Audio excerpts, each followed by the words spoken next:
any system of approach, any system of practices, or sadhana, or philosophy that is attempting to talk about or deal with this notion of all being one or being non-dual. You have to have some way to account for the appearance of multiplicity. It appears that I'm here and you're there. All the people are out there. So how do we account for that? Well, in Vedanta, the classic way of doing it is saying that everything is Brahman. Everything is this one absolute reality. But it appears to be multiplicity because of a phenomenon called Maya, or appearances, sometimes called illusion. So there appears to be something there, but it's actually one. And then examples are used. Gold and clay are two common examples that are used for contemplation. We can do it with everything around us in our daily life, but two classic ways of doing it is if you're holding your teacup or your coffee cup in your hand. What is the coffee cup or teacup made of? Well, it's made of some kind of clay or something like that. Let's just call it clay. And so you're holding your cup in your hand. What is it that I'm actually holding in my hand? Is it a coffee cup or teacup? Is it a cup or is it clay? Question, which is more true, that it is clay or that it is cup? The suggestion is that it's more true to say that it's clay. Of course it's a cup because I'm using it to drink my tea. Of course it's a teacup. But before it was a teacup, in the hands of the, what do you call, I don't remember what you call a person who makes ceramics, I guess is what it is. So somebody's sitting there with a big bunch of clay and puts it in a shape that turns it into a cup.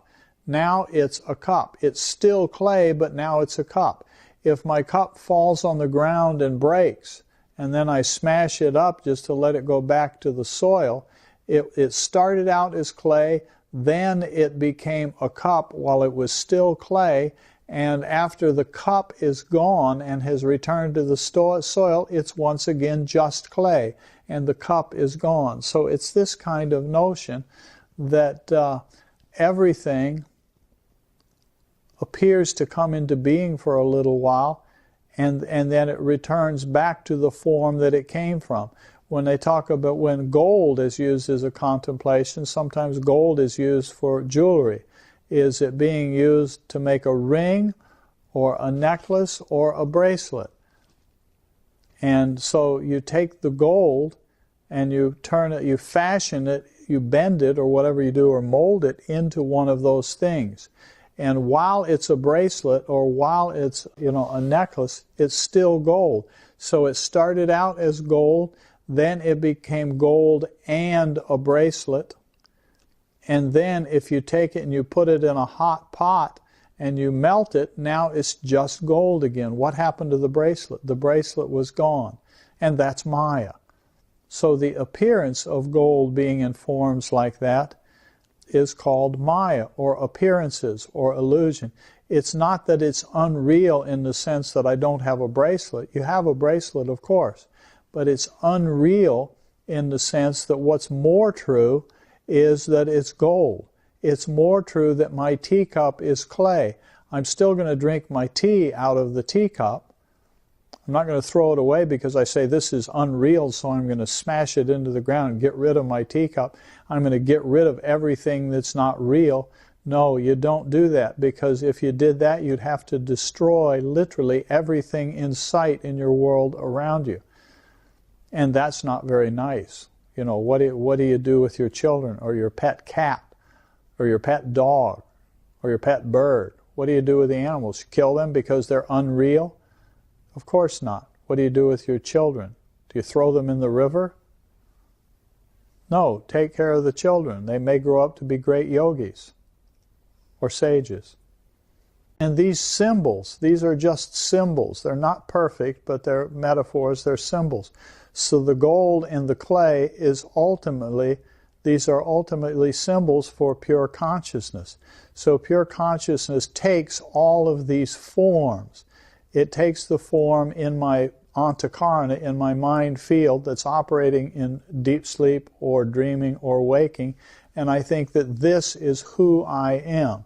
And again, I'm using my intelligence, and initially I'm using language to prime the pump of contemplation, so I'm realizing that everything that I think I am is like thinking I'm a teacup or like thinking I'm a bracelet, whereas my true nature is of clay or of gold.